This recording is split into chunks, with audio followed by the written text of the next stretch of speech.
It is officially MLB opening day, and we got some giveaways. Let's talk some baseball. What's going on, everyone? Welcome back in to another episode for Just a Bet Outside. I am your host, Steven, and I am jacked up, ready to go. That's right, game one of 162 MLB season has arrived. I know we played some baseball in Tokyo already, but this is the official opening day. I am excited, ready to go. We got a lot of things to get into, to talk about. Some quick notes on MLB betting. If you guys don't know, it's a very unpredictable sport. It absolutely is. The best hitters in the league go hitless for multiple games. The worst teams in the league win 60 or more games. It just happens. And then you can have a great read that changes in one swing of the bat. It's the reason I love this sport. It's my first love. And so hopefully we can get some winners along the way. We have a lot of research help to give to you, but we'll get to all that in just a little bit. We got some giveaways. That's right. I'm going to give one free month to 3 people for Outlier. So all you got to do is like the video and leave a comment below. That's it. We're going to pick 3 random people. We'll announce it in the next video, and hopefully you guys can go use Outlier, get some winners and things like that. But if you guys don't know about it, you will see it in this video. It is the best betting research tool on the market today. We have a 7-day free trial also in the description below, so click that link. But quick reminder, NBA Best Bets video will be out after this video, assuming the storm does not hit us like crazy. That's why we're trying to get this video in as soon as we can here. But I'm ready to go. Bear with us. 2 videos a night is going to be tough for a little while, but we'll try to get as much as we can out. So let's get into it. Before we get started, MLB fun fact time. Here we go. Greg Maddux, if you guys know him, great pitcher, Hall of Famer, won 355 games and pitched a little over 5,000 innings. Not including intentional walks, he only had a 3-0 count on a hitter 133 times in his entire career. That's pretty impressive. Although they did give the outside strike about a foot off the zone back then. But either way, anyways, in this video, very quick recap of that Tokyo series where we split, went 1-1. And then we're going to give you all the research help. There's no sport that has more stats and research than baseball. Good and bad hitter matchups for each day. And then we're going to give you the best pitcher strikeout matchups today. And then give you the entire pitcher report with all the matchups. And then, of course, we'll finish it with our best bets. We got 4 of them for you. And the recap. So hit that like button if you haven't already. Leave a comment below. Help this channel continue to grow. If you're new to the channel, hit that subscribe button as we are on our way to 40,000 subscribers. Let the 2025 MLB journey begin, and that means it's recap time. All right, here is the quick recap. We went 1-1. The under 4.5 in the first 5 innings in Game 1 was a nice, easy winner, other than the error that made it a little sweatier. But Game 2, Cubs' first 5 innings money line had no chance. Justin Steele was awful. We're not going to waste any more time. 1-1, 0.00 units. That's all we got. Now we're going to get it rolling. But before we get to those best bets, it's time for some research help, and that means we talk the good and bad hitter matchups. All right, we start with the best hitter matchups for the day, and we will be giving you these every single day this season. We have some great matchups, as long as I don't lose my voice. 4th one down on the left. How about Adley Rutschman? 13 for 22, 5 extra base hits, and 3 home runs versus Jose Barrios. That is absolutely insane. That is just crushing a guy, seeing the ball really well. And then we have other great matchups. Obviously, Vlad, 7 for 19. Xander Bogaerts 6 for 17, and then Adam Frazier down there. I don't think anybody's going to really bet Adam Frazier, but that's what we got there. And then over there on the right side, the new New York Yankee, Cody Bellinger, 5 for 12 with a bomb off Freddie Peralta. And then how about the last 2 on the bottom, guys? Vinny Pasquantino, 6 for 8 with 2 home runs off Tanner Bybee, and then Gabriel Moreno for the Diamondbacks. How about 7 for 8 with 3 extra base hits off Steele? Those 2 guys are 13 for 16 off those pitchers. That is just absolutely crazy. And then obviously Lourdes Gurriel, 4 for 9 as well. Nate Lowe, or Lau, I don't know which one he is, but he now plays for the Nationals. He is also 4 for 9 off Zach Wheeler. So this is what we got. Take a screenshot. Hopefully these help you get some winners, whether it's hitter parlays or whatever. Now let's take a look at the worst hitter matchups. And we got some ugly ones, guys. Ryan Mountcastle, how about 2 for 22, 5 Ks versus Jose Barrios. Justin Turner with 9 Ks off Zach Gallen-Melk, and then so on and so on. Brent Rooker has not hit Logan Gilbert very well. Obviously we got really good pitchers on the mound today, so this isn't surprising, but MJ Melendez 0 for 12 with 7 Ks off Bybee. So that's what we got for all the hitter matchups, and now let's talk some strikeouts. All right, let's talk some pitcher strikeout matchups now. And just to kind of let you guys know, this doesn't mean go run and bet their over Ks. Obviously, it matters where the line is and stuff. But I'm going to give you the pitchers that have some high K rates and things like that are facing lineups that just strike out a lot. I'm trying to give you all the info I can. We start out with Garrett Crochet, the ace right now for the Boston Red Sox. 209 Ks in 146 innings. He had a higher K rate versus lefties. 41.6% is absolutely insane. If you guys want to know how he did in spring training, he threw 90 pitches in his last start. So he's ready to go. I don't think he'll have much of a leash on him. And he had about 2 Ks per inning in spring training so far. And then the Rangers, 10th highest K rate versus lefties last year as well. Crochet, 7 Ks in 4 innings versus them last year. And then Michael King versus the Braves, 201 and 173.2 innings last year. Much higher K rate at home, which is where he is, which is why I wanted to include him here. 32.5% at home. Pretty decent in spring training, as you guys can see there. But he only threw 57 pitches last start, so he might be on a little bit more of a pitch count. And then Braves 10th highest K rate versus righties, and there's what he did last year versus them. So that's page 1. Let's go check out page 2 now. We got some more. You say Kikuchi, I say Kakachi versus the White Sox. He had 206 Ks in 175.2 innings. Pretty similar home road splits and all that. But White Sox 9th highest K rate versus lefties last year. They are horrendous. We all know it. And then Blake Snell. That's right, the Cy Young Award winner. Not last year, but either way, 145 Ks in 104 innings. He had a higher K rate versus lefties, 40.3 compared to 33.6 versus righties. He had 6 Ks in 4.2 innings in spring training. So he is not stretched out. 67 pitches last start. Sometimes he is a guy who takes a while to get going. When he finds his rhythm during the season, though, probably the most unhittable pitcher in all of baseball. And then Tigers 7th highest K rate versus lefties. Again, these are last season numbers. Doesn't mean that's exactly what they're going to be this year. But the final one, my Seattle Mariners, Logan freaking Gilbert, baby, against the I'm gonna call them A's. I don't know if they're the Sacramento A's or what. I don't even see Oakland anywhere on their name anymore. But 220 Ks and 208.2. Logan Gilbert, like a lot of Seattle Mariners pitchers, are much better at home. 29.9% K rate at home compared to 25.2 on the road. Pretty good spring training as well. 79 pitches in his last start. A's had the 3rd highest K rate versus righties last year at 25.2. I do think the A's lineup will be a little bit better this year, though. So that's what we got for all the pitcher strikeout matchups. Now let's take a look at the pitcher report. All right, here is page 1 of the pitcher report for opening day. As you guys can see, we're giving you everything. The K rate, the walk rate, hits per 9 innings, also expected ERA. Something that kind of tells you, is this guy getting lucky? Is he due for some regression, negative, positive, that kind of stuff? And then all the numbers you need. All the averages are on the bottom, so you have something to compare to as well. But as you can see, we got a lot of high strikeout pitchers like Cole Reagan's 29.3%. Just a lot of studs. It's opening day. This is what you get. Hunter Green down there on the bottom, facing Logan Webb. Great matchup there. Hunter Green, if he has his command, he is very difficult to hit. I'm losing my voice if you can't tell.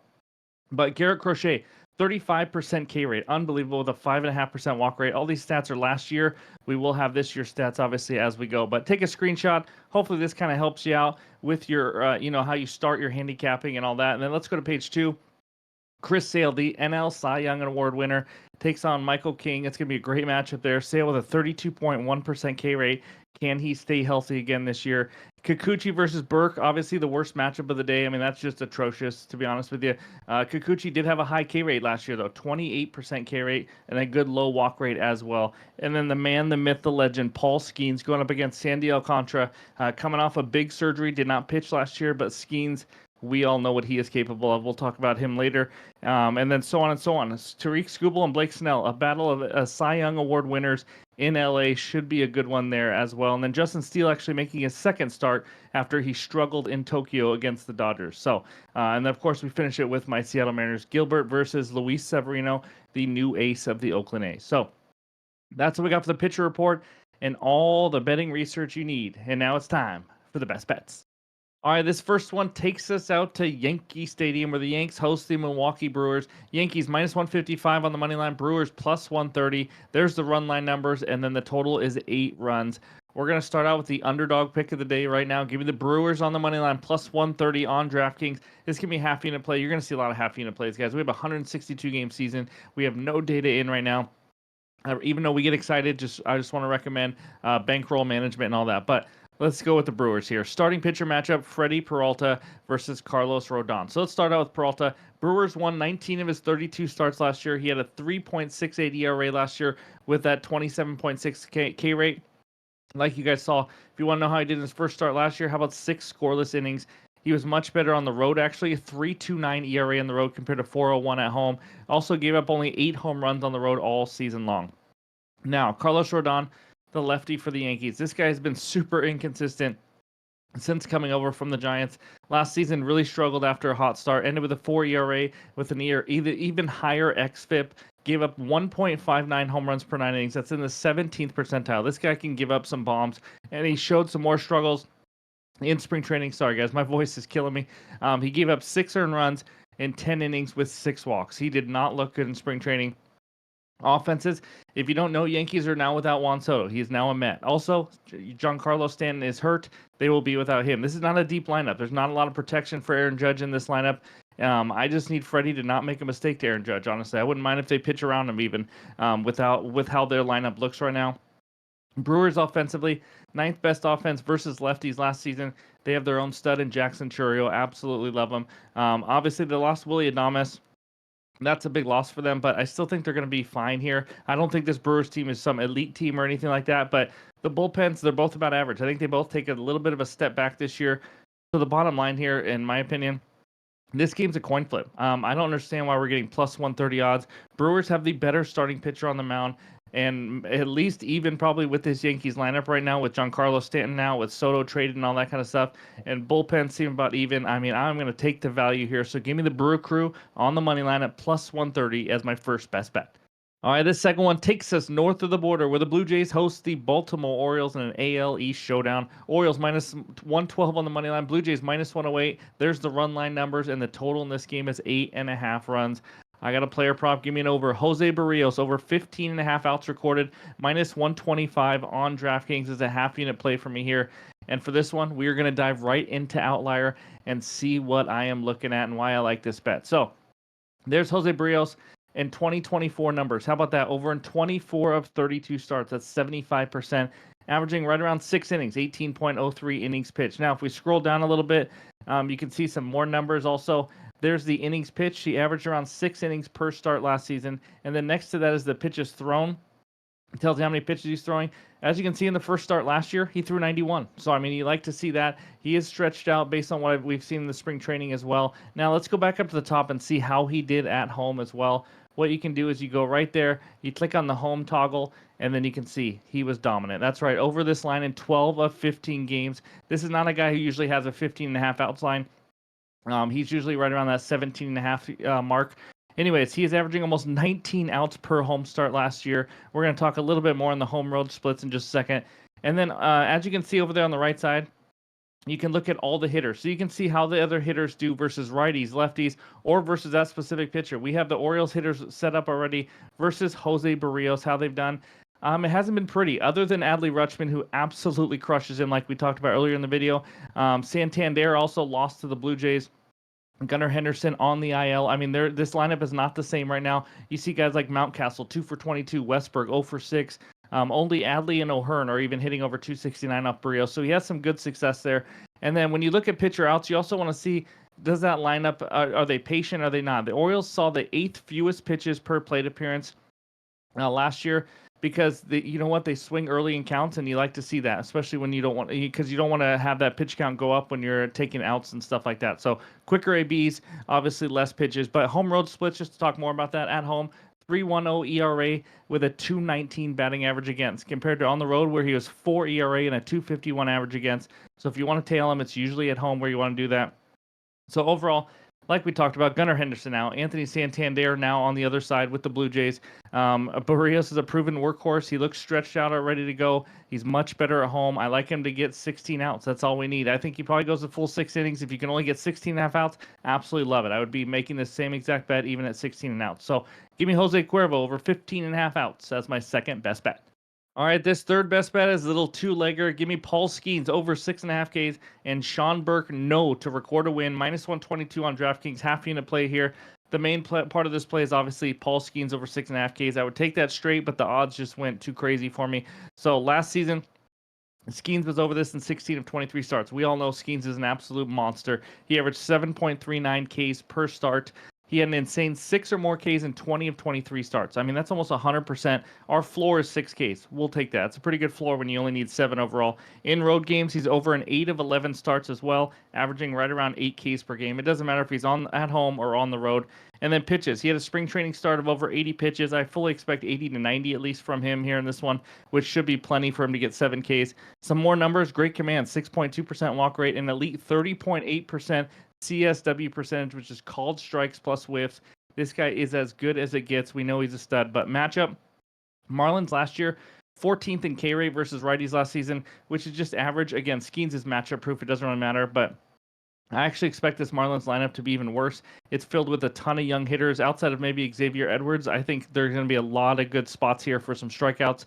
And of course, Skeens can strike out anybody anyways. In his only start versus Miami last year, he recorded 9 Ks in 6 innings. We won't get many 6.5 lines this year. It's going to be more around the 8.5 mark for Skeens. So I'm going to take advantage of it. Give me Paulie over 6.5 Ks as my first leg. Second leg. Now, I got this on DraftKings, like I mentioned. You can go to anywhere where you go to record a win for the pitcher, and you just select no. I'm going to use these as juice reducers. I really like these. They worked for us last year. If you can't do that, I wouldn't mind Pittsburgh plus 2.5 as a little same game parlay as well. But to record a win, if you guys don't know, you need to pitch 5+ innings. You need to have the lead when you leave the game, and your team can never give up that lead as well. If you don't know Sean Burke, well, not many people do. This can be his first full season trying to become a starter out of the pen. I don't think he's stretched out enough to even go 5 full innings. On top of that, he has command issues to jack up the pitch count. And then on top of that, the White Sox have the worst lineup and bullpen in the MLB, and maybe the worst team in MLB history by the time it's all said and done. So I don't think he has any chance to record a win here. So give me Burke to not record a win. Skeens over 6.5 Ks. Put those together, and that is my third best bet. Here is the fourth and final bet between the Royals and the Guardians. But before we get to this bet, let's talk call sheet real quick. All right, now is a great time to join Call Sheet if you haven't already. If you guys don't know about it, it is federally regulated in all 50 states, and they have absolutely everything. Right here, we are on the main page, and we're looking at college men's basketball champion. We'll get to that in a second. I'll show you my trade of the day. But as you can see by the top, we have everything that you can trade on: politics, sports, culture, crypto, climate, economics, etc., etc. This thing is absolutely awesome. You buy and sell contracts. It's like stocks. Just a ton of fun. So as you can see on this main page, obviously, March Madness is going on. The Sweet 16 is about to start, and we have the men's college champion. If we scroll down, you can even see all the matchups. You can buy each one. So Texas Tech right there, you can buy for 68 cents if you think they're going to win. All these different matchups as well. But let's go into my trade of the day, and we're going to go up to the top, and we're going to go to the men's college basketball champion. Yes, the favorite is Duke. And but it's still just 31 cents per contract. They are the best team in the tournament. Obviously, that doesn't always mean they win, but that is who I'm going with. So I'm going to click yes for 31 cents for Duke to win the national championship. And then I'm going to go over there and put $10 in. And then as you see, you're going to get 30 contracts for that. Your payout is $30 if you win. Guys, this is a lot of fun. Again, it can go up and down as the tournament goes on. Maybe you find a good time to sell and all that kind of stuff. But we're going to hit review, and then we are going to submit this as the call sheet trade of the day. So again, the link is below. Go check out call sheet. It is awesome. But now let's get back to the bets. All right, we got an AL Central showdown with the Royals and Guardians. Royals on the money line minus 130. Guardians on the money line plus 110. There's the run line numbers, and the total is 7.5 runs. I got a hitter prop. That's right. Give me Stephen Kwan over 1.5 hits plus runs plus RBIs. I got this at minus 130 on Bet365 for half unit. We cashed Kwan a few times last year, if you guys followed us, and it happens to do with the matchup and who he's facing. So last season, as you can see by this outlier screenshot, he is over this line in 27 of 37 games as versus a lefty starter. It's just been unreal. He's averaged around 3 HRRs per game, which is pretty impressive. Versus lefties, he hit 318 compared to 280 versus righties. I know Stephen Kwan is a lefty. He's just a guy who hits lefties better. It's kind of uncommon, that's for sure. 392 on-base percentage and 839 OPS versus lefties compared to 358 OBP and 774 versus righties. So as you can tell, this guy likes to face lefties. Now, the matchup is against a good lefty, Cole Reagans. He's a solid one, but obviously Kwan knows how to hit him because he's already 3 for 8. He has a couple walks. He's seeing the ball well off of him. Again, this is why I like these bets, because you can get a walk and that can lead to a run and things like that. But Reagans is also a rare guy where he struggles against lefties a lot more. Last year, he gave up a 276 average against and 382 slugging to lefties. Versus righties, how about a 195 average and 321 slugging? He dominates righties and struggles versus lefties. So this is one of those rare times, like I said, where a lefty-lefty matchup is actually a good thing for the hitter. Kwan's going to be hitting leadoff. He's going to have plenty of chances here. And like I mentioned, if you guys don't bet the HRRs, you might see me bet more of these this year, but I like it because there's just a lot more ways to get there. You don't have to have a hit. Like I said, a walk could end up leading to a run. A sac fly could be an RBI. A ground out could be an RBI. Lots of ways to go over this line. And to get a playable 1.5 line on Quan versus the lefties, I don't think we're going to see that much this year. So just some final stats also in road games versus lefties. Quan went over this in 12 of 15 games. And in spring training, he was just 10 for his last 24. So, I mean, the guy's swinging the bat well. He's in good form, ready to go. Give me Steven with a B over 1.5 HRRs. And that is my fourth and final best bet on the video. Again, any added plays will be in the pinned comments below on X and on Discord. Man, it feels good to talk some baseball again. But before we get out of here, let's check out the recap. All right, there are the 4 best bets so far. We start out with a little underdog. Brewers on the money line at plus 130. Jose Barrios over 15.5 outs recorded at minus 125. Skeens over 6.5 Ks, along with Sean Burke, no to record a win, minus 122. And then Steven Kwan over 1.5 hits plus runs plus RBIs, minus 130 for another half unit. Let's get some winners. Let's just have a huge opening day. Thank you guys for watching. As always, be sure to leave a comment below and like this video for a chance to win the Outlier giveaway as well. But hope you all enjoy opening day, and we'll talk to you soon.